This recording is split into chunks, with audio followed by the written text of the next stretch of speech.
Alright guys, it's Fall here, just trying to get these battle reports done. It's game 5 of the Equinox tournament, bit late I know, but it's Empire against Lizardmen, and the opponent for this time is Mel Patel. He played against me in round 1 of the Masters tournament last year and beat me, so we'll see how it goes this time. Fairly different armies, of course, and the first photo is just straight into the first turn. It's meeting engagement, the diagonal side missions. Mel has just vanguarded his pterodons up front and then flown them over top of the tank to start bombarding the cannon and the mortar. My army is deployed fairly centrally. He's got his forces split up, and he actually rolled a 1 for his slan, so having to bring the slan on first turn, meaning he's keeping his Saurus back, which is a bit of a blessing really. I don't really want to have to deal with this massive Saurus block just straight away. But we'll talk about the armies in just a second. In fact, I'll go to the next photo so you can see a much better view of what's actually going on in this battlefield. On Mel's left flank, he's got lots of skirmishers and a unit of Cold One Knights, Saurus Cold One Knights, and really they're not in a very strong position. I've got my horde of flagellants there to creep up. The flagellants, unfortunately, are weak against lots of javelin fire because they'll die easily to poison with no armor, but if they get in combat with the Knights, they'll get some easy points out of them. Hopefully I'll be able to use regrowth on the flagellants as well, but the Knights in the center, ready to either go towards the Cold Ones if they advance, or to perhaps charge this Stegodon if it's not destroyed by the cannons. But in general, this game is going to be about hanging back to the baseline, moving forward with the tank, hopefully delaying his Saurus block with the tank while I hopefully get some points out of the rest of his army. But Lizardmen, always a very tough army to play against. Mel, a very, very good player. It's his first tournament in Auckland, so I'm really just going to have to bring the best I can to this. Going to the next photo, here he is positioning his characters. Now, Mel has got a list designed by Dave Grant, who was a British player in New Zealand for a number of years, who's moved back to the UK. Dave is also the captain of the New Zealand ETC team, and Dave actually wrote this list for Mel. It's going to be the list he's going to be using at ETC, and it features an ethereal slan with Lore of Beasts and 4 combat characters on Cold Ones, including a Lord level Old Blood.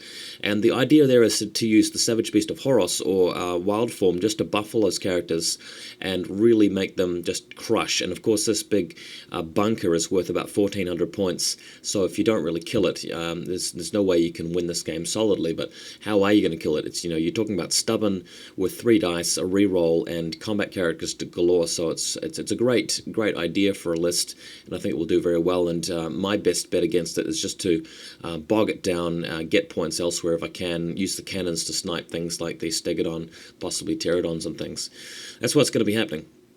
Next image, what's happened here is that the Pistoliers have come on. I rolled a 1 for them for the reserves, which was quite good. I'd prefer them to come on after the pterodons arrive so that they don't get rocks dropped on them straight away. But at this point I made a subtle mistake which really cost me. I decided to fire my mortar at the skinks at the opposite end of the table, far in the top right of the photo in the background, which was going to be a great idea because he'd really set himself up, but that wasn't expecting it. So lobbing a mortar over to kill those skinks really helps the crossbowmen out.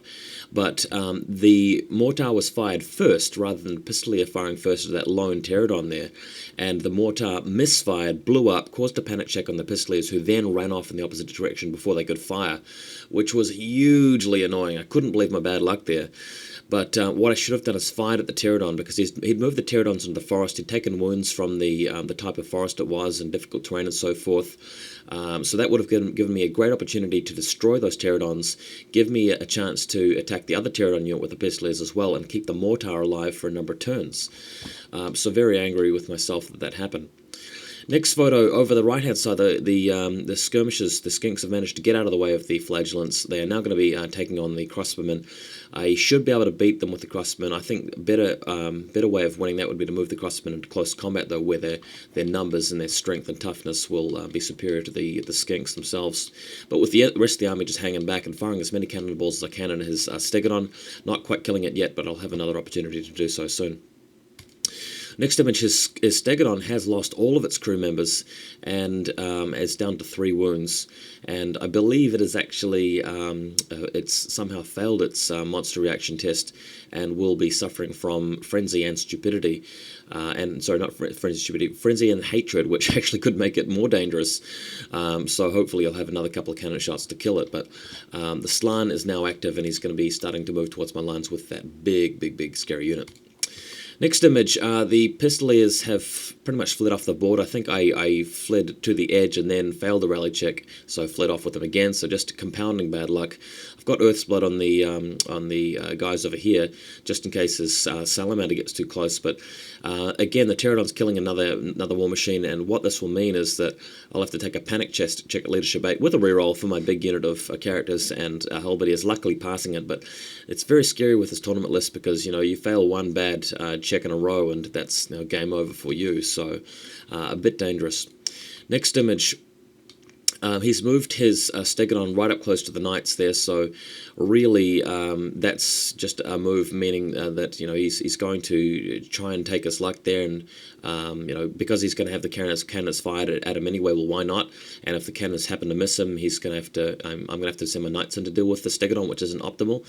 He's also got a Skinks there to fire at the cannon, hopefully getting enough javelin poisons, which he didn't. But my response may well be to charge the Skinks with the Halberdiers, or even the tank, but we'll see what happens. Next photo, the Flagellants have crept on forward, and his Colby Knights have continued to back off from them.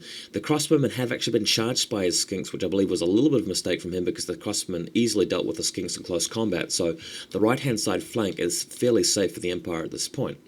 But going to the next photo, I have charged his Skinks with my Halberdiers, and I've charged the Stegodon with the tank, positioning it in such a way that if he charges the tank with his Saurus, that'll mean that he'll be bogged down against them for a little while. The Pterodons in the background there have eliminated War Machines. There's one cannon left, so he'll pick up the points against that as well. And the Crossbowmen turning around now to fire at the Pterodons should they decide to attack the cannon. Next photo, the Flagellants creeping up just so far forward that, after another turn they should actually start declaring some charges against the Colwyn Knights and eliminate them. And in the background there, the tank is just going to get ready to crush the Stegodon, so hopefully getting some points there. But in the next photo, what we've got here is the Halberdiers have cleaned out the Skinks. So I've pivoted them around in such a way after the combat reform that the hill and the tank is blocking line of sight in such a way that the Saurus can't see the Halberdiers. So the Saurus will be able to charge the tank. He won't be able to charge past the tank and the Halberdiers, and that's very important because if he gets into combat with the Halberdiers, he'll eventually destroy them. And we're playing line of sight in this tournament in such a way that the hills count as being infinitely high. So we've set it up in such a way that he'll have to charge the tank with the Saurus Warriors, and the plan there is that he'll take so long to kill a tank that by then the Halberdiers will have cleared to the other side of the battlefield, and the game will end with me having killed a Stegodon and possibly the Colburn Knights, and him having cleared out the War Machines and the Pistoliers. Hopefully a draw or even a minor win to me. Next photo, here come the Pterodons taking out the other War Machine crew, again possibly forcing a panic check, but luckily passing it with the BSB nearby to take care of that. In the next photo, here he comes with his mega unit into the side of the tank, and this is the critical moment of the game where things slip away from me, because what I realized is that Dave Grant, the author of this list, had put in a couple of great weapons on his combat character, so when he casts Savage Beast of Horrors, of course using 6 dice, and of course getting the double 6, even though I've got more dispel dice than him, gets it off anyway.